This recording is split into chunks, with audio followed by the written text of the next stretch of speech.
مہنگائی آپ کے کہنے کے مطابق عمران خان کے دور سے ہوئی، یہ عمران خان کہتے ہیں ان کے دور سے ہوئی. لوگ کہتے ہیں کہ عمران خان جھوٹ بول رہے ہیں، لیکن عمران خان نے جھوٹ بیچ دیا. اگر یہ سچ بول رہے ہیں تو یہ اپنا سچ بیچ نہیں سکے. یعنی یہ بولے ہی نہیں، ان کو پتہ ہی نہیں تھا کہ سچ کیا تھا. یہ تو بیچارے شیشے میں دیکھ کے اپنے آپ پہ شک کر رہے تھے. کس کا قصور ہے؟ ان کا قصور ہے، ڈفر ہے نیم سمبن جنہوں نے لگایا ان کو. اور کون نیم کروں میں؟ اچھا، دوسری بات یہ ہے کہ بحران صرف یہ نہیں ہے کہ مہنگائی سے لوگوں کی زندگی تنگ ہے، ایک اور بحران بھی ہے. وہ یہ ہے کہ عمران خان نے اگر تو پی ٹی آئی پاپولر ہوئی، اور یہ آپ کو تسلیم کرنا پڑے گا، وہ نعرہ لگا کے پاپولر ہوئی ہے، لیکن انہوں نے اپنی اٹینشن کو ڈائیورٹ صرف غربت، عوام کی فلاح کی طرف نہیں کیا. انہوں نے ایک عجیب طرح کا اینٹی اسٹیبلشمنٹ بیانیہ بھی کریٹ کر لیا ہوا ہے. اس سچویشن میں پاکستان کے مسائل کا حل کیا ہے؟ اب بتائیں، جو آپ کہہ رہے تھے کہ یہ سوال نہیں کیا، اب مجھے حل بتائیں کہ اب ہم اس جنکچر پہ کھڑے ہوئے ہیں، اب کیا کر سکتے؟ یہ بھی ان کا فیلئر نہیں ہے جس کا کیوں بلا ایک منٹ ہے کیوں اسٹیبلشمنٹ کے آپ خلاف ہیں؟ تو آپ کیوں کہہ رہے ہیں جلسوں میں کہ آپ مجھے بحال کریں میری گورنمنٹ کو اور میں آپ کو تا حیات چیف بناؤں گا؟ یہ اینٹی اسٹیبلشمنٹ بیانیہ ہے؟ کوئی خدا خوفی کوئی چیز ہوتی ہے؟ یہ بتا ہی نہیں سکے، ڈفر ہیں.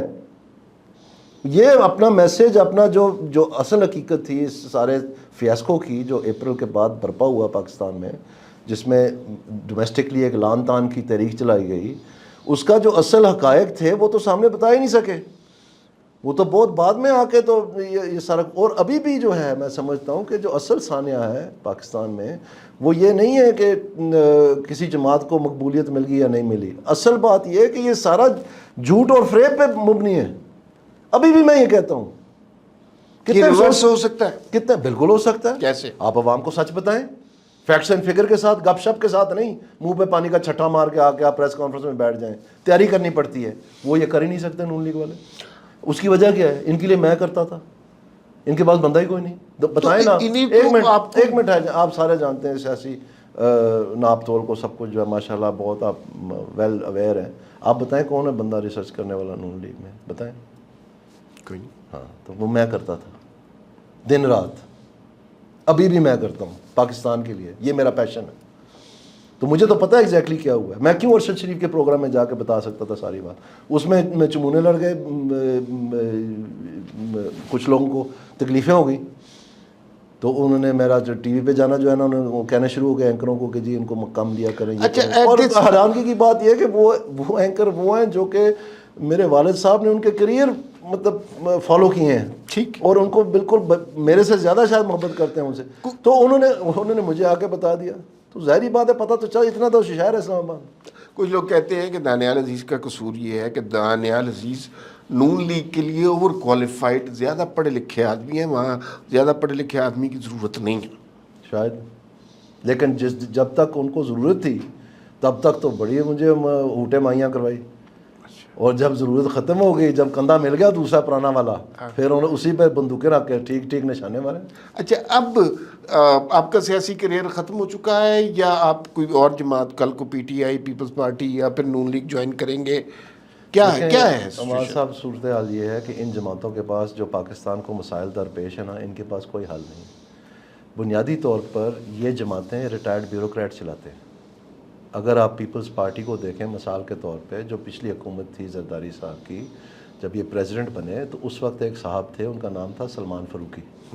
وہ ان کا سارا دار و مدار چلاتے تھے. ٹھیک. اور اگر آپ نون لیگ کو دیکھیں فواد ان میں نہیں، فواد حسن فواد میں تھوڑا پیچھے جائیں نا جی، لائیں آپ سعید مہدی کے زمانے سے چلے آگے، اور پھر فواد حسن فواد بھی آتا ہے. آج کل آج چیمہ ہے، اس میں یہ شاہ صاحب بھی ہیں جو سوئٹزرلینڈ چلے گئے تھے، توقیر شاہ صاحب، اور بھی مطلب یہ پوری ایک ان کے پاس ہوتے ہیں فیوریٹس.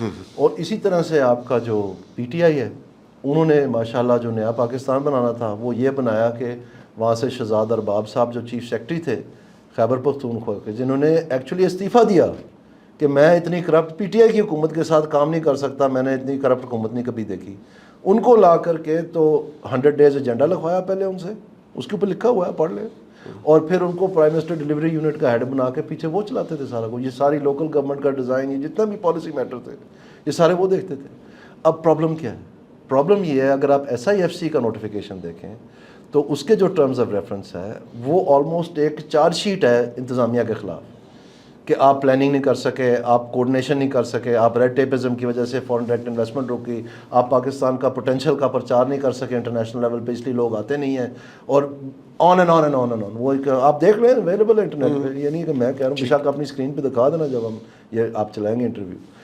کہنے کا مقصد کیا ہے, یہ میں نہیں کہہ رہا, یہ پاکستان کی انتظامیہ نے فیصلہ کیا ہے کہ انتظامیہ مسائل کا حصہ ہے. کیا ہے؟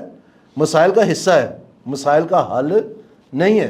تو جب ساری جماعتیں آپ کی جو ہیں وہ مسائل کے حصے سے مشورے کر رہے ہیں تو یہ مسائل حل ہو جانے ہیں. ان کو تو ماشاءاللہ پتہ ہی نہیں ہے نا, یہ تو اندوں میں کانے راج ہیں. یہ تو خود کہتے تھے جی مجھے تو پتہ ہی نہیں چلتا تھا, میں ٹی وی پہ دیکھتا تھا میں ایکسچینج ریٹ, اور میری بیوی مجھے بتاتی تھی کہ تم وزیر اعظم ہو. یہ تو ان کی حالت ہے. انہوں نے حل کرنا ہے پاکستان کے مسئلے میں. اور ایک سیکنڈ, اور دوسرے جو ہیں جیسے میں نے آپ کو بتایا, سو دا پوائنٹ از کہ ان سیاسی جماعتوں کے پاس پاکستان کا مستقبل محفوظ نہیں ہے.